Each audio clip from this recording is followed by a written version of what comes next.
రుణమాఫీ కేంద్రంగా Telangana politics heat ఎక్కుతూనే ఉన్నాయి. దేవుడా అనేలా గుడిబాటలో రుణ రణ రాజకీయం దద్దరిల్లుతోంది. రుణాలకు విముక్తి కలిగించే యాదగిరి లక్ష్మీ నరసింహుడి సన్నిధిలో బీఆర్ఎస్ సంకల్ప పూజ, ప్రతిగా కాంగ్రెస్ ఆలయ శుద్ధితో తాజా రాజకీయం మరో లెవెల్కి చేరింది. నీకు ఏమాత్రమైన సిగ్గు సేరం ఉంటే రాజీనామా చెయ్యి. మాట తప్పని పార్టీ కాంగ్రెస్ పార్టీ రుణమాఫీ చేసింది.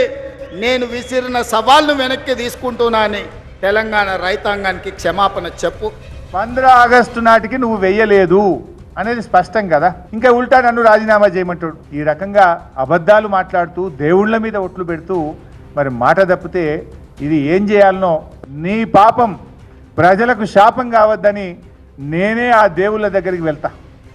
ఈ రాష్ట్ర ప్రజలకు కీడు జరగొద్దని ఆ భగవంతుని నేను వేడుకుంటా.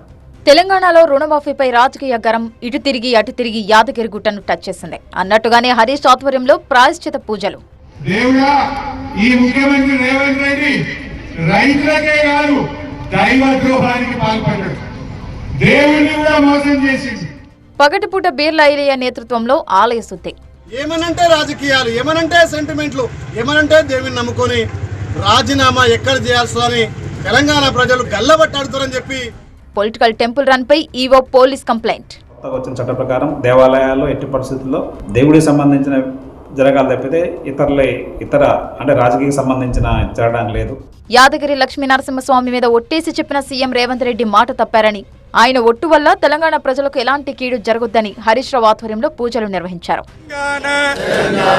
రాష్ట్ర ముఖ్యమంత్రి శ్రీ యనుమల రేవంత్ రెడ్డి కృత అసత్య ప్రలాప పాప పరిహార అర్థం విశేషేణ రుణ విముక్తి విషయే. అలా సంకల్పం చెప్పబడగానే ఇరా శుద్ధి కార్యక్రమం మొదలైంది. బీఆర్ఎస్ సంకల్ప పూజతో అపవిత్రం చేశారంటూ ప్రధాన ఆలయ ప్రాంగణం సహా మాడ వీధులను శుద్ధి చేశారు ఎమ్మెల్యే బీర్ల ఐలయ్య కాంగ్రెస్ నాయకులు.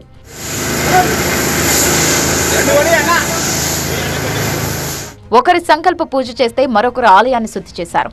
కట్ చేస్తే డైలాగ్ దద్దరిల్లింది ఇలా. పాలకులు పాపం చేస్తే, పాలకులు దైవ ద్రోహం చేస్తే ఆ రాజ్యం మీద ప్రజల మీద మరి దేవుడి కోపానికి వస్తుంది.